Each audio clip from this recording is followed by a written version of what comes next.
Imagine a giant vat of uh, bubbling toxic green acid. Oh, God. Fish jumps out of the water and just dissolves midair. Right, like a cartoon. Exactly like a cartoonish nightmare. And if you're like me, that is exactly what you picture when you hear the phrase ocean acidification. Yeah, it's a very vivid phrase. Right. But looking at the detailed notes we have from the Planetary Boundaries Field Guide for today's deep dive, the reality is completely different. It's invisible, and frankly, it's much more dangerous. I mean, the terminology itself really invites that misunderstanding, because when people hear the word acid, they immediately assume the ocean is dropping below a pH of 7. Right. Because 7 is the chemical threshold for a true acid on the pH scale. Right, which would be a scenario where biological tissue is literally, burning or dissolving on contact. Exactly. But the sources make it explicitly clear that modern seawater is currently alkaline. Yes. And on a global average, it is going to stay alkaline. Right. It is simply becoming less alkaline. The pH is dropping relative to a very stable historical baseline. Okay. You have to remember, the ocean has maintained a very specific, delicate chemical balance for millions of years. And that allowed marine life to evolve within a very specific set of parameters. So we're essentially talking about a massive, invisible chemical shift. Precisely. But if it's still alkaline and it's not turning into a literal acid bath, it's hard to visualize why this recently pushed a major planetary boundary completely into the red danger zone. Well, to understand why a slight shift toward less alkaline actually threatens global marine ecosystems, we can't just look at the whole ocean at once. It's too big. Right, the scale is too massive. Yeah. We have to shrink our perspective down to the microscopic level. Okay. We basically have to follow the actual journey of a single carbon atom. Let's do that. Let's trace that path, because this is where the mechanics of the problem really click into place. Yeah. So it all begins when fossil carbon, whether that's coal or oil or gas, is burned. Right. And that carbon is released into the atmosphere as carbon dioxide. And because the ocean is the Earth's largest connected carbon reservoir at the surface, it is in a constant state of gas exchange with the atmosphere. Like a sponge. Exactly, like a massive chemical sponge. Yeah. As atmospheric CO2 concentrations rise, the ocean is physically forced to absorb a huge portion of that excess gas. But the CO2 doesn't just sit in the water like bubbles in a can of soda, right? No. It actually fundamentally alters the chemistry of the water it enters. It reacts immediately. So when carbon dioxide dissolves in seawater, it bonds with water molecules to form something called carbonic acid. Okay, carbonic acid. But that carbonic acid is unstable, so it quickly breaks down and releases hydrogen ions into the water. And a higher concentration of hydrogen ions is exactly what makes a liquid less alkaline. Yes. That's the acidification part of the equation. Yes, and here is where the mechanical reality becomes a real threat to life. Okay. Those newly released free-floating hydrogen ions are highly reactive. They are desperately looking for something to bond with. Right. And their absolute favorite target in seawater is the carbonate ion. Carbonate ion. Right. So when a hydrogen ion finds a carbonate ion, it bonds to it and converts it into bicarbonate. Okay, so if I'm reading the mechanics of this right from the notes, it's essentially a massive high-stakes game of chemical musical chairs. That is a brilliant way to visualize the exact mechanism at play. Because think about all these marine organisms like tropical corals, oysters, tiny plankton. They rely on those carbonate ions. Heavily. The carbonate ions are the chairs they use to build their shells and their skeletons. Right. But suddenly, the ocean is flooding with billions of these reactive hydrogen ions. Yeah. Which are basically aggressive party crashers. Exactly. The hydrogen ions rush in, they grab all the available carbonate chairs and turn them into bicarbonate. Right. So when the corals and the oysters go to sit down, when they try to pull carbonate out of the water to build a shell, there are hardly any chairs left. There are barely any left. And building on that analogy, scientists actually measure exactly how many of those chairs are left in the water. Oh, they do? Yeah, the metric they use is called the aragonite saturation state, or it's often written out as omega aragonite. Right. The sources mention aragonite specifically. Why is that the benchmark rather than just, general calcium carbonate? Well, because aragonite is a highly soluble, metastable form of calcium carbonate. Okay. It is heavily utilized by vital organisms like tropical corals and pteropods. Oh, I can They are these tiny, really beautiful planktonic snails that form the base of many marine food webs. Wow. Yeah, and because aragonite is highly soluble, it is extremely sensitive to changes in the water's chemistry. So as the hydrogen ions hoard all the carbonate, the aragonite saturation state just plummets. Right, and when that saturation state falls, the water becomes drastically less favorable for building those shells. So they don't dissolve instantly like the Mhm. cartoon. No, they don't dissolve instantly, but they are suddenly forced to expend massive amounts of their biological energy budget just to pull the remaining scarce carbonate out of the water. Oh, wow. So energy they would normally use for growth or reproduction or fighting off disease Yeah. is now entirely consumed just by trying to maintain their basic physical structure. Man. So because these organisms are forced to expend so much energy just to survive the water chemistry, scientists needed a metric to measure exactly when the ocean becomes too exhausting for marine life to function. Yes. And that threshold is what forms the planetary boundary for ocean acidification. Exactly. The control variable for this boundary is directly tied to that aragonite saturation state we were just talking about. Right. The established rule is that the global average surface state shouldn't drop below 80% of its pre-industrial average. Okay, so as long as the ocean retains at least 80% of the shell-building capacity it had before the Industrial Revolution, marine ecosystems can generally cope. Generally. But this leads to the massive scientific plot twist outlined in the field guide, Oh, yes. the one that happened between 2023 and 2025. The shift in those 2 years fundamentally changed our understanding of where we stand. Right. Because in the 2023 assessment, scientists estimated that the pre-industrial baseline was a saturation state of about 3.44. Okay, 3.44. So calculating 80% of that baseline gave us a planetary boundary value of roughly 2.75. And at that time in 2023, the observed global average in the ocean was around 2.8, Right. meaning we were at about 81%. The guide describes it as hovering at the absolute margin of the safe operating space. We were balancing right on the edge. But you know, Earth system science is deeply dynamic. Researchers are constantly refining their historical data. Right. So in 2025, a massive scientific reassessment took place. Wait, I gotta ask, how do they even know what the ocean's chemistry was centuries before the Industrial Revolution? It's a great question. Like, we didn't have sensor buoys floating around measuring pH in the 1700s. No, we definitely didn't. They rely on historical reconstructions. Okay. A prime example is how scientists drill deep into ancient coral reefs to extract core samples. Oh, like tree rings. Exactly like tree rings. Just like you can read the rings of a tree to understand historical rainfall, the chemical composition of those coral layers locks in a permanent record of the ocean's past chemistry. Wow, that's wild. And as our ability to read those natural archives improves, along with much more advanced computer modeling, the baseline data becomes much more accurate. And when they applied those improved models in 2025, they realized their previous baseline was just off. Right. They discovered the pre-industrial baseline wasn't 3.44. It was actually higher at about 3.57. Okay, which means if the starting line moves up, the 80% boundary line has to move up with it. Right. The math dictated that the boundary shifted up to roughly 2.86. Okay. Now, the observed value in the contemporary ocean for 2024 was estimated at 2.84, Wow. which means officially the planetary boundary has been crossed. We are in the red zone. Okay, let me play devil's advocate here for a second. Sure. Because if you're a skeptical member of the public, or maybe a policymaker trying to allocate funds, you look at this sequence of events and say, wait a minute. The ocean itself didn't suddenly get massively worse in 24 months. Right. The scientists just moved the goalpost to make it look like we failed. I hear that a lot. Yeah, how is this not just a case of manipulating numbers to manufacture a crisis? It's a completely natural reaction to have, and it's vital to understand why it isn't true. Right.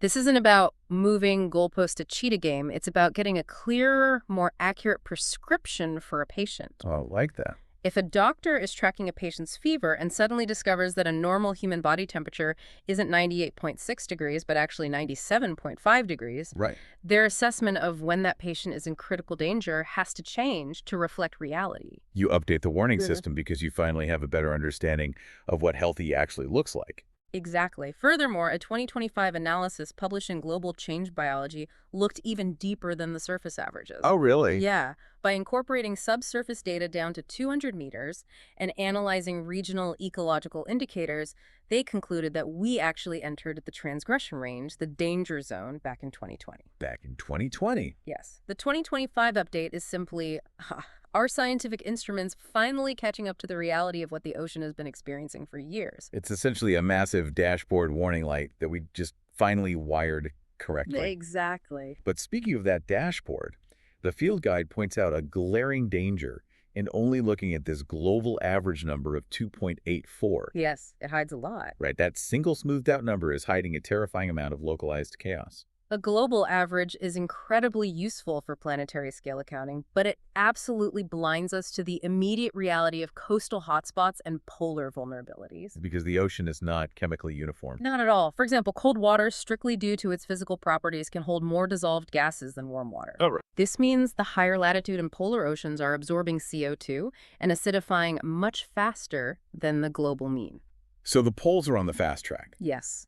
And then if a coastal city dumps millions of gallons of agricultural runoff or wastewater into the ocean, are they basically creating their own localized chemistry nightmare on top of the global one? They absolutely are. They are driving a destructive process called eutrophication. Eutrophication. Right. That excess nutrient load acts like a massive dose of fertilizer for coastal waters. Okay. And that triggers explosive, unnatural algae blooms. Oh, like those red tides and green slimes you see on the news. Exactly. And when those massive blooms inevitably die, they sink and begin to decompose. Right. The bacteria that break down that organic matter respire, and that respiration releases huge amounts of local CO2 directly into the water column, Wow. which drives the pH down even further in that specific coastal zone. And it's not just human pollution doing this locally.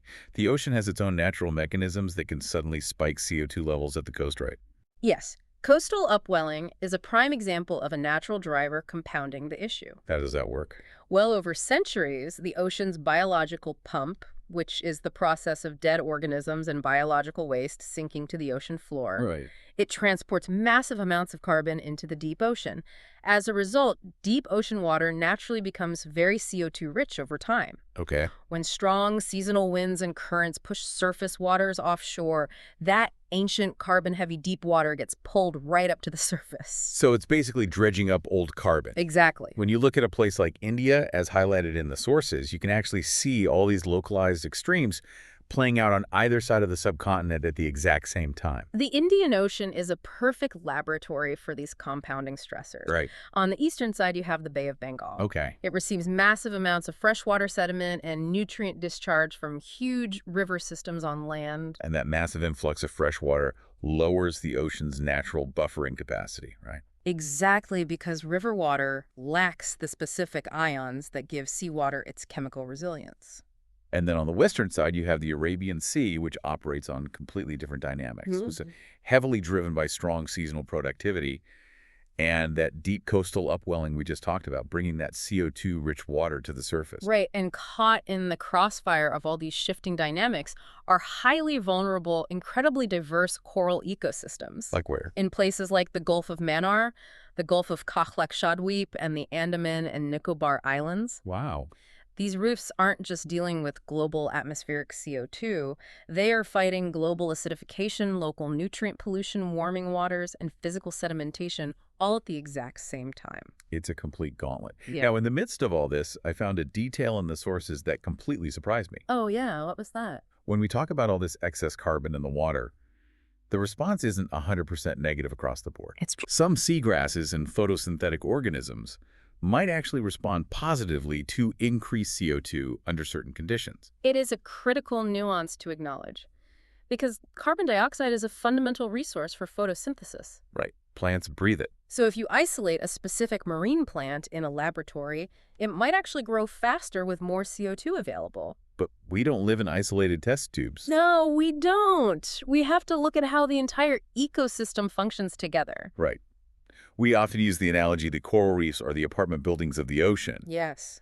But based on this energy cost we're talking about, it feels more like a bustling, vibrant city where the actual concrete foundation beneath the buildings is silently dissolving. Right. So if the underlying structure turns to dust, it doesn't matter if a couple of seagrass plants in the window boxes are thriving, the entire city is coming down. That is exactly the threat. Complex ecosystems like coral reefs provide the crucial three-dimensional architecture for entire marine food webs. If the biological cost of calcification gets so high that the natural erosion of the reef outpaces the growth of new coral, the physical structure collapses. And when that architectural foundation collapses, it takes the entire ecosystem, including the organisms that might have initially benefited down with it. Absolutely. And when that structural foundation collapses, the devastation doesn't just stay neatly underwater. No, it does not. The impact washes straight onto the shoreline and crashes directly into human society. This introduces a profound justice dimension that is central to understanding the planetary boundary. Right. The primary driver of global ocean acidification is cumulative atmospheric CO2 emissions. Overwhelmingly from fossil fuel combustion and cement production in industrialized nations. Exactly. Yet the communities absorbing the most immediate brutal impacts are often those who contributed the absolute least to historical emissions. The sources outline a very harsh reality here.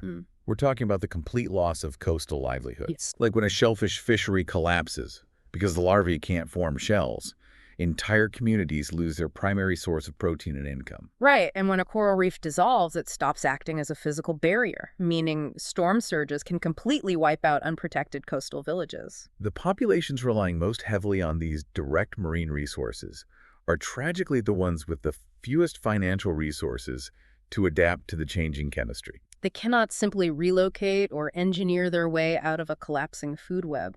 So let me ask this. If a listener is sitting in a car right now, 1,000 miles inland, in the middle of a continent, Okay. nowhere near a collapsing fishery or a vulnerable coastline, why is the aragonite saturation state their problem? Well, Why should they care about this chemical shift? because the ocean is providing a massive invisible climate service to every single person on Earth, regardless of their zip code. Oh, wow. By absorbing all that anthropogenic CO2, the ocean is significantly slowing the rate of atmospheric warming. Right. We would be experiencing far more extreme catastrophic climate change right now if the ocean weren't acting as a sponge. But that sponge is paying a heavy chemical cost, and we can't afford to break the biological pump that makes it work. Exactly. If we alter these marine ecosystems too much, we disrupt the ocean's ability to store carbon long term. Because when tiny plankton build those shells, they eventually die and sink. Right. They literally drag carbon out of the atmosphere and bury it at the bottom of the ocean for millennia. Wow. If they can no longer afford the energy to build those shells, that carbon stays in the atmosphere. Which alters the entire global climate system. Yes, it disrupts weather patterns, drives devastating droughts, and impacts agriculture for everyone no matter how far inland they live. Which means stabilizing this system isn't optional. So how do we actually fix a chemical imbalance that is quite literally as deep and wide as the ocean? The field guide is unequivocal on this point. The only true systemic cure is a rapid, massive reduction in anthropogenic CO2 emissions. We have to fundamentally transform the global energy system. Because the problem is driven by the sheer volume of atmospheric CO2, there is no localized magic trick or technological filter that can reverse the chemistry of the entire global ocean. But the sources also spend significant time emphasizing local management, right? Yes, they do. Things like controlling that nutrient pollution and eutrophication we talked about earlier, restoring coastal mangroves and seagrass beds, and stopping destructive overfishing practices. And those local actions are absolutely vital. Vital. By reducing those additional localized stressors like the pollution, the overfishing, we drastically lower the cumulative pressure on these marine ecosystems. Right. We can't stop the global acidification from a local bay, but we can build the resilience of that bay. Exactly. We can buy these ecosystems precious time to cope with the global chemical changes they are being forced to endure. So local actions are essentially the critical life support that keeps the patient breathing and stable. Yes. But cutting fossil fuels globally is the only way to actually cure the underlying disease. We have to keep the ecosystems as resilient as possible while we do the hard work of transitioning our energy systems. It's a massive shift in perspective. Yeah. We started this deep dive trying to dispel the myth of an ocean turning into a bubbling vat of acid. Right. And what we found is a slow-motion exhaustion. Yeah. We were essentially forcing the entire marine food web to run a marathon just to stand still. We've talked extensively today about how exhausting it is for organisms just to maintain their basic structures right now. Yeah. But there's a larger, much more profound question I want to leave you with, which the shifting chemistry implies. Okay. If the new baseline chemistry of the ocean requires massive amounts of biological energy just to survive day to day, what does that mean for evolution over the next millennium? Oh, wow. Are we inadvertently forcing a massive evolutionary filter, a future ocean where complex calcifying organisms can no longer afford to exist? Right. And only soft-bodied, low-energy organisms like jellyfish have the biological budget to dominate the oceans of the future. Wow. A silent, slow-motion shift until only the spineless have the energy to survive. Yes. That is an incredibly haunting image to leave on. Well, on that note, we'll let you all mull over the future of the jellyfish oceans. Thank you for joining us on this deep dive.